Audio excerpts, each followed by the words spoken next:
Foundational and familial traits. We're on the second day of it. Yesterday, we were working with the Stockholm Syndrome.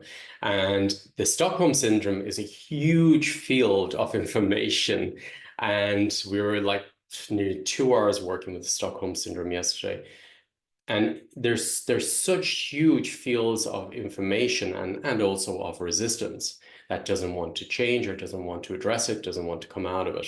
These are dense fields of programming which have been there for generations, and it's also in the collective, and it's in our societies, and it's in our banking system, and it's in the health system, and it's in consumerism, it's in our own systems. So we need to address what is in our systems. At the moment on this planet, for me, it's very, very important when there's an announcement in, for example, Elon Musk had mentioned about what they're bringing out, autonomous cars, AI. So this for me is a very strong red flag to address in the system. And we all saw the moves and see how that can go if we give our power away to AI and we lose a connection with ourselves. So what was very important for me was unity with the ancestors, where we reconnected to our ancestral root, our root with spirit, Mother Earth. And all this technology is severing our connection with our root, the root of spirit, the root of ourselves, the root of our souls. So the Stockholm Syndrome is an abusive relationship with an abuser. And you can be the abuser or perpetrator in the system, but you can also be in that relationship and you keep going back. So why are we keep going back to a government that we know is maybe doesn't have a higher good in their hearts? So why do we stay in a job that is not for our higher purpose, or maybe isn't helping people on this planet? So for me, the Stockholm Syndrome is really, really important to clear from our systems. So if you weren't there yesterday, I would really invite you to be part of the webinar to look at the Stockholm Syndrome, because it's a huge field of information and you can talk about creating and go into the intention of creating new systems. But if you haven't addressed the Stockholm Syndrome in you, you're going to create the same old, thinking it's very sweet and it's very holy and it's very sacred. You need to address what's in your own system. You are spirit in this vehicle, and this vehicle has got the coding or the programming of the Stockholm Syndrome, and it operates subconsciously within us.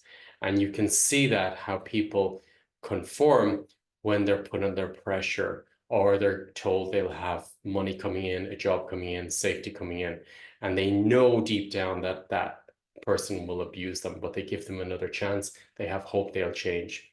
So the Stockholm Syndrome is a super important one to clear. And if we want to stay on a course of creation rather than severing from our root with spirit, with our essence, we need to address what's in our own system. Before we can change the world around us, we need to change the signature code within us. We're a torus field of vibration. We are spirit of vibration and codes.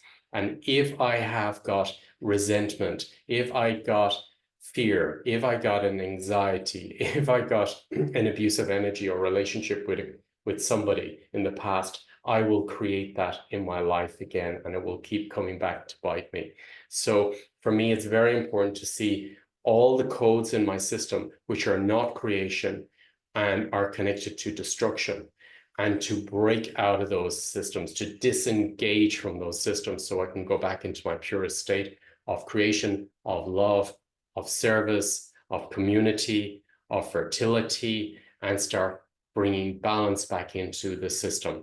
Our ancestors had a beautiful relationship with nature, with sustainability in the purest form, not the way it's being prostituted out at the moment.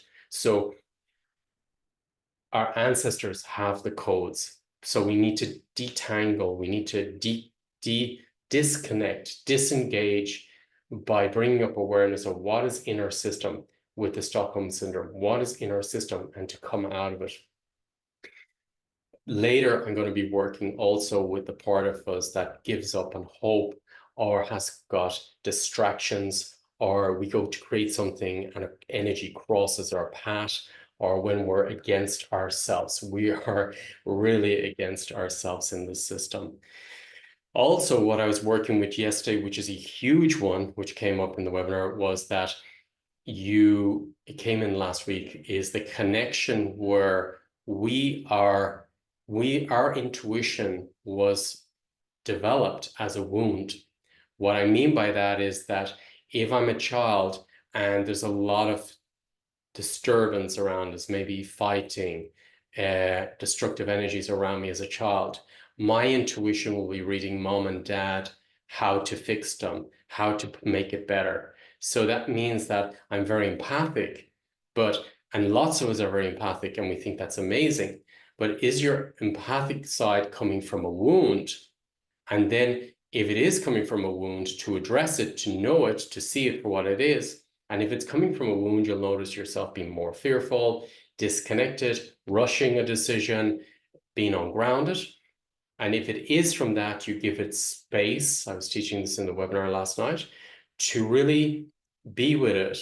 And then if it's coming from creation, because this is an incredible ability you have to be able to read systems, scan systems, see them for what they are, put them back in order, you can do it from your creator. If it's from your creators, you are doing it from creation, and it will create a new system. If you're doing it from your wound, you're going to create more manipulation, more fear, more destruction.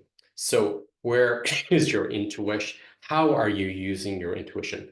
How are you using your intuition? Where is it coming from? This is a really important question, and it's very important to come out of the wounded intuition and step into you as a creator, a godly creator, directly connected to source, which is creation, which then will always bring you to a higher frequency and a higher level of consciousness. So this is a small amount of what's happening in the webinar. I invite you to be there if you're not part of it. It's really an important time on this timeline to take self-awareness, to not be distracted, not to conform to something that may seem simple, easy in a way. What I mean is that you're wasting time, wasting energy. For me, we're here for experience. We're here to develop. We're here to support each other. We're here to make change on the world. And how can I do that?